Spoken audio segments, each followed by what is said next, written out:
सत्संग जी प्यार से कहिए धन निरंकार जी। बोलिए सतगुरु माता सुदीक्षा सविंदर हरदेव जी महाराज की जय। निरंकारी राजमाता गुरु बचन अवतार की जय। सत्संग जी चैनल को सब्सक्राइब करिए, लाइक करिए और बेल आइकन को दबा लीजिए। सत्संग जी आप संतों महापुरुषों का प्यार दुलार पाके दास बहुत ही खुश होता है और अंतर्मन से सुख का अनुभव होता है। आप जी के चरणों में जो सुख मिलता है सत्संग जी, कहीं तीनों लोकों में ऐसा सुख संभव नहीं है।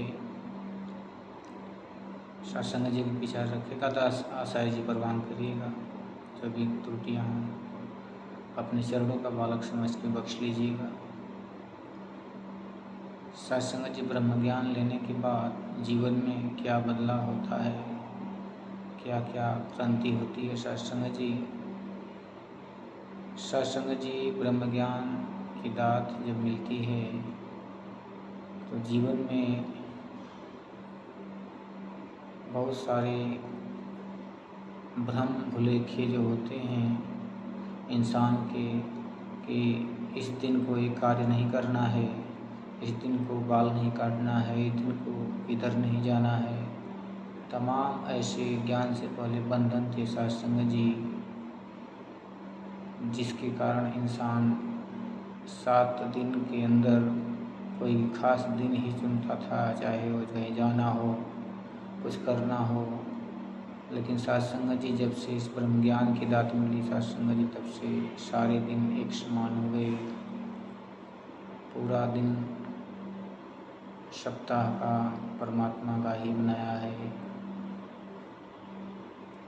कहते हैं कि जब परमात्मा का दर्शन हो जाता है तो स्वयं सारे देवी देवता भी इसी में समाहित हो जाते हैं। जिस प्रकार कहते हैं सत्संग जी के पूरे शरीर को ताकत देने के लिए अलग अलग अंगों को खुराक नहीं देना पड़ता, एक ही मुख से सारे शरीर को खुराक मिलता है। ठीक इसी प्रकार सत्संग जी जब एक ही परम पिता परमात्मा की पूजा अर्चना होती है तो इसमें जो सारे देवी देवता हैं जिनको हम अलग अलग पूजा पाठ करते थे सत्संग जी, और सभी का एक ही साथ में पूजा हो जाता है। कोई नाराज नहीं होता क्योंकि सभी इस परम पिता परमात्मा से जुड़े हुए हैं। और जब हम एक को जानो, एक को मानो, एक हो जाओ।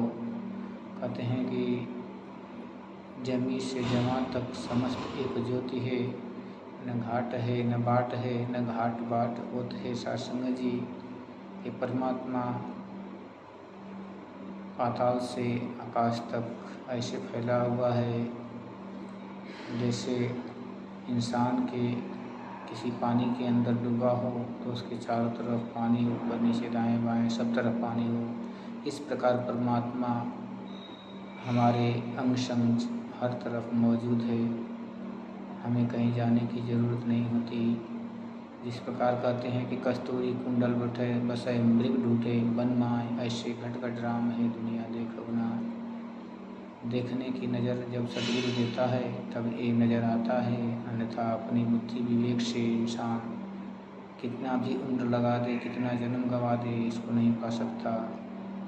कहते हैं कि प्रभु ने अपना आप छुपाया है इस संसार का और निर्मित करके इसी के अंदर प्रभु भी समाया हुआ है और संसार भी प्रभु के अंदर समाया हुआ है।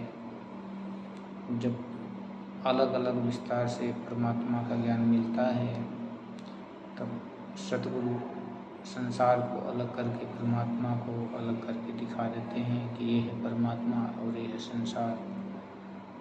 वैज्ञानिक विधि से सत्संग जी इसको दिखाते हैं, तब हमें इस परम तत्व की समझ आती है। ये ब्रह्म ज्ञान की दात बहुत ही अनमोल दात है सत्संग जी। कहते हैं कि ये बहुत ही कीमती है, जीवन में जिसको मिल जाए वही इसकी कीमत जान सकता है। दूर से लोग इसे खिलवाड़ समझते हैं, बिल्कुल इस पे ध्यान नहीं देते, क्योंकि लोगों को साज सज्जा माहौल अच्छा लगता है, जो ऊपर से बनाया हुआ होता है और नीचे कुछ और होता है। जिस प्रकार कहते हैं कि चांदी के ऊपर सोने का रंग चढ़ा दिया जाए तो सोने का भाव बिक तो सकता है, लेकिन जब वो पहना जाएगा तो कुछ दिन के अंदर ही वो पहचाना जाता है। इसी प्रकार जो हम अलग अलग पूजा करते हैं देवी देवताओं का, इसमें फंसकर अपने जीवन को गंवा देते हैं और अंत में हमें दुख का ही कारण बनता है सब कुछ। सत्संग जी, लेकिन एक परमपिता परमात्मा को जब जान जाते हैं कि इसी से एक से अनेक की उत्पत्ति हुई है, तब हमारे जो मन के अंदर भ्रम हैं, भुलेखे हैं, तमाम ऐसे बंधन से हम निजात पा जाते हैं और शांत स्वरूप होकर परम पिता परमात्मा का गुणगान करते हुए जीवन में खुशहाली आ जाती है और सबसे प्यार करने की ताकत मिलती है, क्योंकि सबके अंदर परमपिता परमात्मा की ज्योति जगी है। कहते हैं कि परमपिता परमात्मा सब तेरी संतान, भला करो सबका प्रभु, सबका हो कल्याण। सत्संग जी, बड़े प्यार से कहिए धनरिंकार जी।